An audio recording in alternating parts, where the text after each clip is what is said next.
Okay, then. Here we go.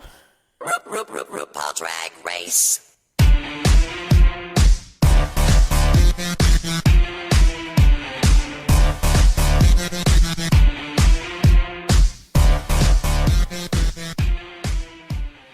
Hey there, kitty girls. It's Sunday, March 24th, 2019, and we want to welcome you to Cubs Out Loud Drag Race Tea Time, Season 11, Episode number 4, known as Trump the Rusical. Because there's nothing better than smashing up a beloved film/stage musical with current day politics. So, for those of you that don't Where's that know, shade sound?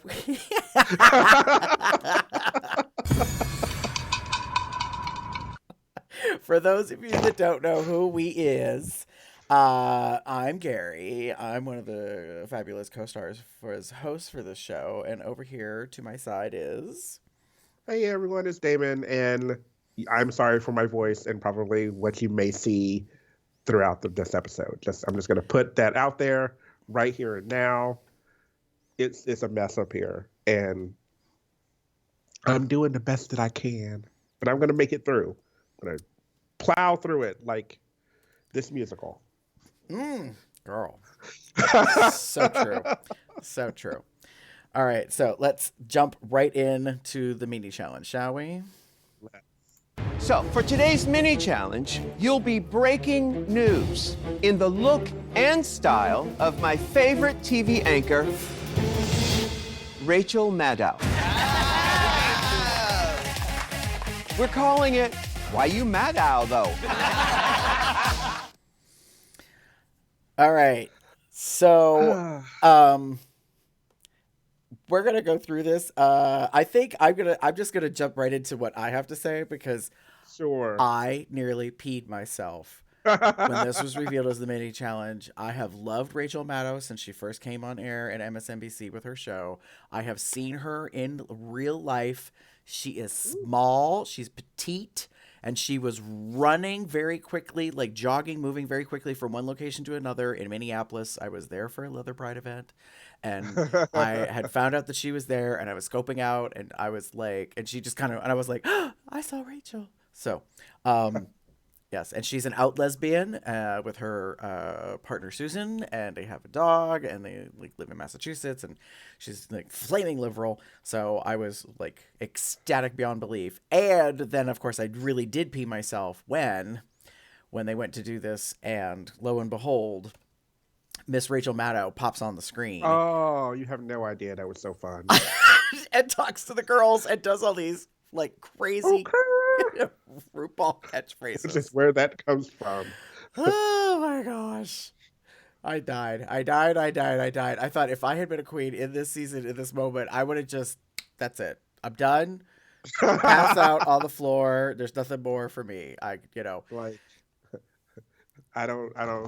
I'm good now. I don't need the $100,000. Right. Hand me my tweeter trophy. I'll just see my way out. I don't need to continue in the competition. Fuck the 100,000 or the rest of it. I'm already here. I'm a Ru girl. Bye. Yeah. No, it was crazy to me. So yes, they have to. So here's the crazy thing. Rockstar Wigs lends them 12 pieces of hair that on the mannequin sort of look alike, but as we'll see here, these looks not alike. No. I also want to briefly mention about Mercedes and Maud Diamond. This nonplussed look from when Ru announces the mini challenge is hysterical to me because it definitely comes across as, what the fuck is this shenanigan? Who? Like, who is this? Right. And then in Confessional, she talks about when she was living in Africa that they don't have Rachel Maddow, they have goats. Which everyone has been trying to decipher with a decoder ring and be like, wait, is Goats a TV network? Like, do the goats tell the news? Those are some funny things I heard online. I was like, goats oh, no, delivering girl. the news? Like, is this what this is? Are we getting the news from a goat? Right. Are they like, do you like pass it out like paper? Like. I don't know, girl. I really don't know. They have a news goat that walks around for. I don't know. It just right. But on that same token, though, we have to realize, first of all, I will say this in the nicest way I know how, just the same as I felt about with Plastique, where I went from another country, they have been in the country for a minute. Like both of them. Like both of them, I Right. believe, came to the United States around 11. So while they lived in another country for a while, Mm-hmm. they've also probably lived here for a while. Mm-hmm. How long is determined by, when they actually moved here, blah, blah, blah. And it's one of those things where I kind of go, okay, I can get some things, but there are other things I don't get. I will pull my fate. I will clap my shade fan to Plastique for not knowing Mariah Carey. I don't care if you've been in this country. If you've been in this country 11 years from 2018, which is probably when they recorded. Right. If you've been here in 11 years, you know who Mariah Carey is. You've heard something of hers. Mm-hmm. You may not know everything about her. Right. But you know something. Right. And sorry. No, that's fine, because you bring up a valid point about the age thing. I raised an eyebrow when Plastique last week was like, I don't really know anything about pop culture. And I'm like, bitch, like, you're 21. So if this was filmed when you were 20 and you've been here since you were 11, they gave you 9 years to get caught up on what the hell pop culture was. And then a lot of people shaded her online and were like, oh, I don't know pop culture. But then she, like, pees herself when Troye Sivan comes backstage during Untucked. Interesting. And then, Miss Mercedes has been here since approximately when she was 10 or 11, same age range. And she's actually 30 now, so she would have been, 29 at the time. So that's a long time to be here to, like, kind of be aware of some things. So, I mean, sure, you could...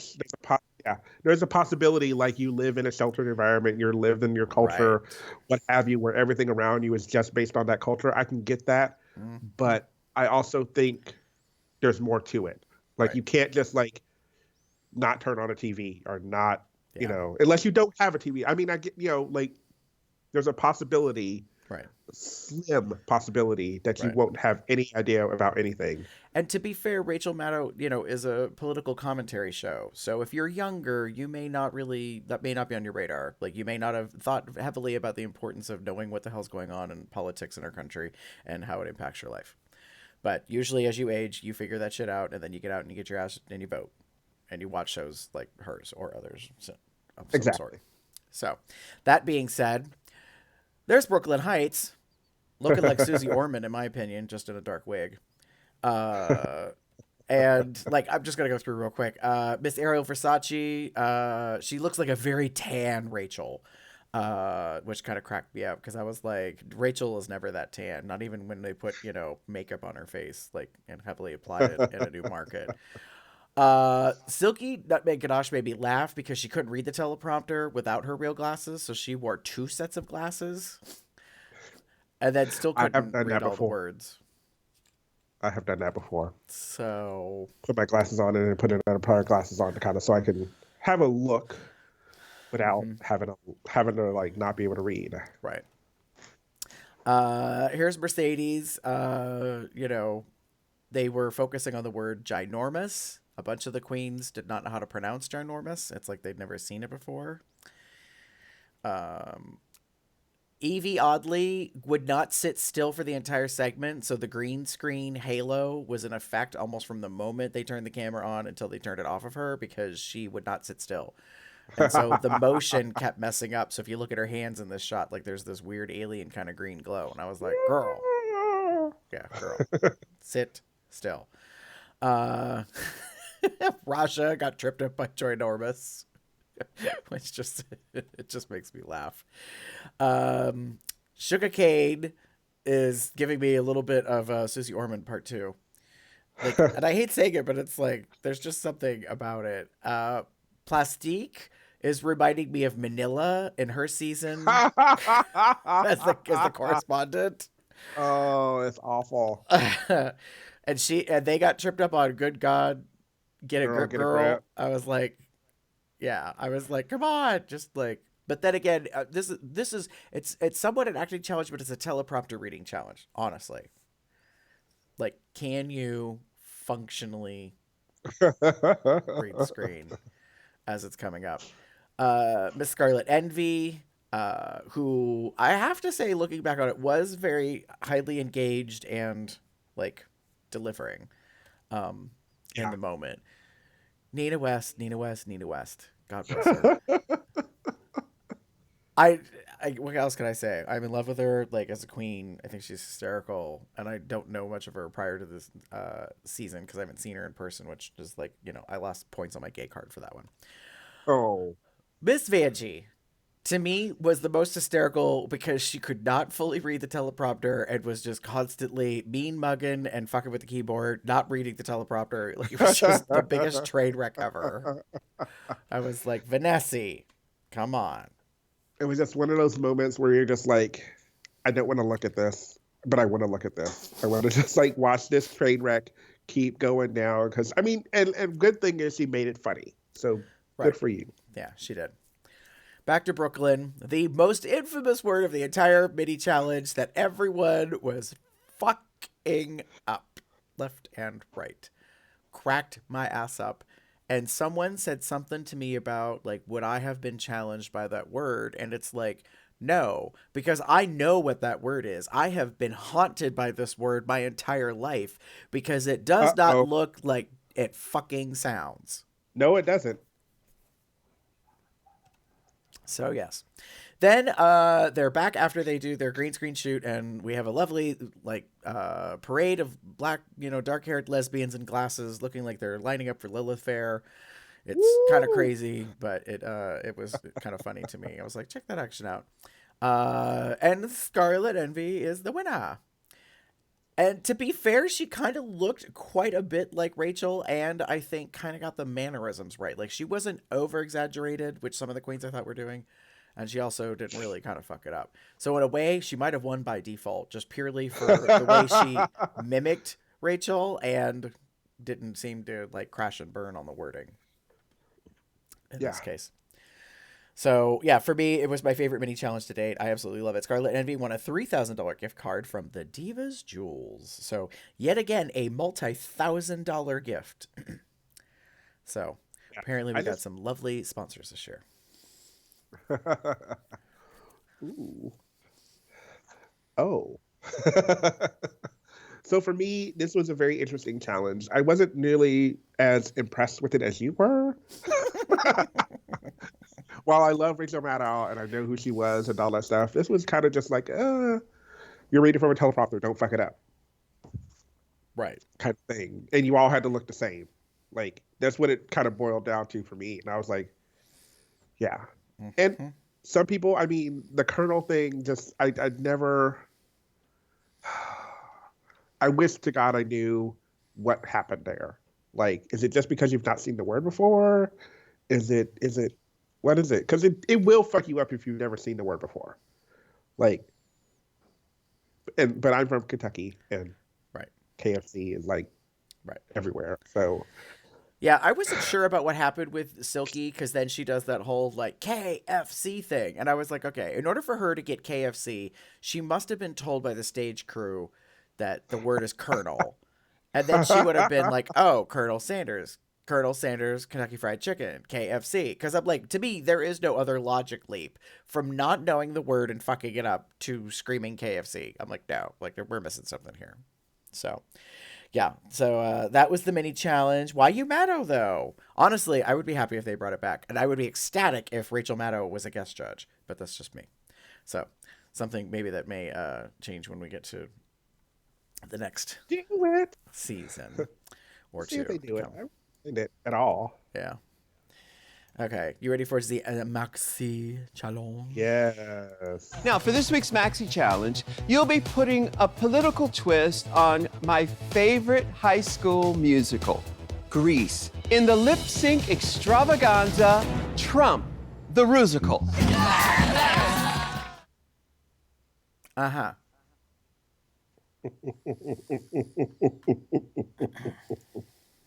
Ooh, we got quiet. I feel very mixed about this. Ditto. So, here's my feeling.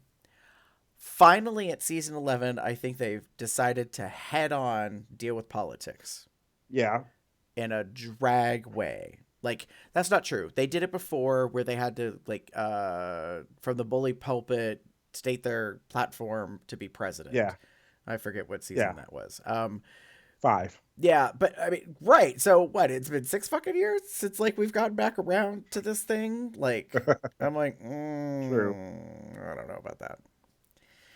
And the fact that they mashed it up with Grease, which is one of the most beloved musicals in the gay community, because it's about a down and out girl that feels kind of out of place, and she met this boy, and then, you know, she gets done over, and there's like some crazy wackiness that ensues, and it's all during high school in the, like, you know, the teeny bopper era. Yeah. So the fact that It was a thing. well, speaking of things, they decided to do this. So, yeah. We've got some casting things that happen. Basically, all of the girls are going to be either Trump gals or anti-Trump gals, except for the main character. So Evie Oddly ends up as Kellyanne Conway. Mercedes Amon Diamond actually wants the lead role of Shandy, which I thought was the record scratch of the episode. Okay, so Yes, go ahead. I was like, did you not read like I understand you want to stand out. I can get that. Totally understand that. But like you would be taking a massive risk taking the lead role as someone who, as far as we could tell, is having difficulties with the English language, has been having difficulties with the English language. And while it is lip synced, you still kind of have to know what you're saying.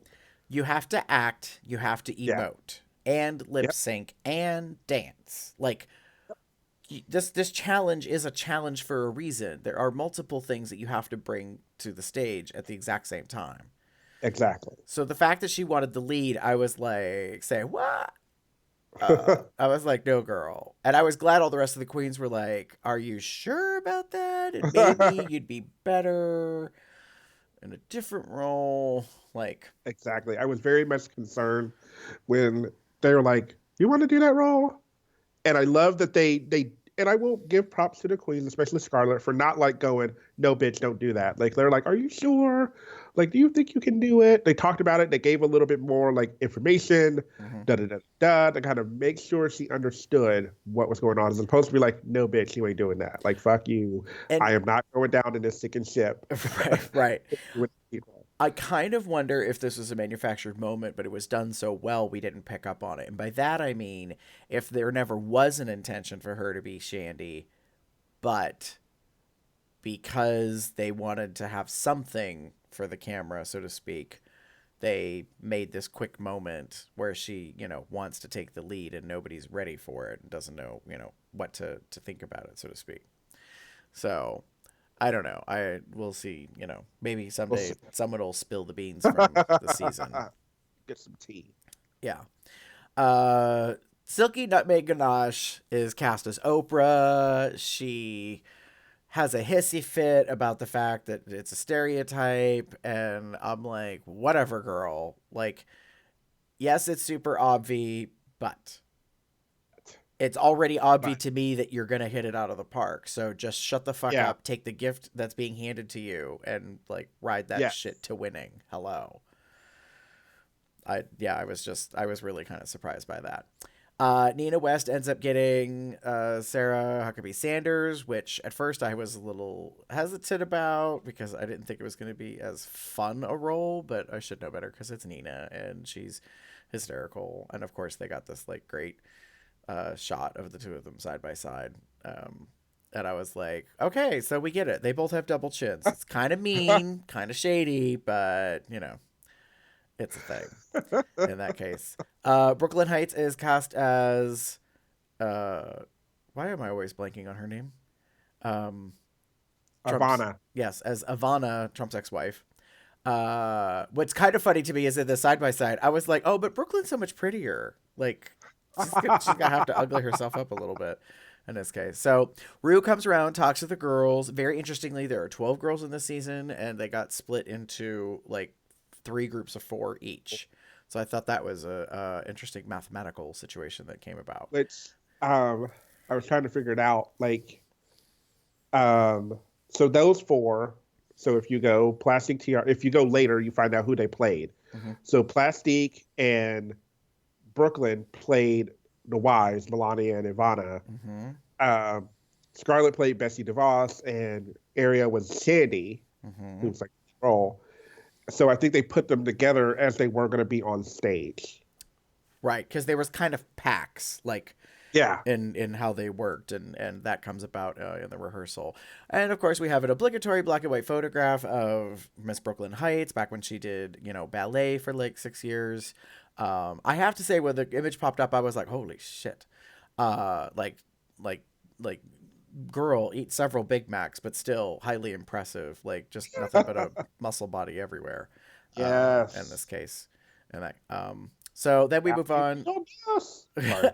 So we move on to the next group, and this is the Pantsuit Brigade. I think is kind of the reference to it. So we end up with Oprah, Rosie O'Donnell, Hillary Clinton, and Stormy Daniels. thank you, Stormy Daniels, which Akira plays.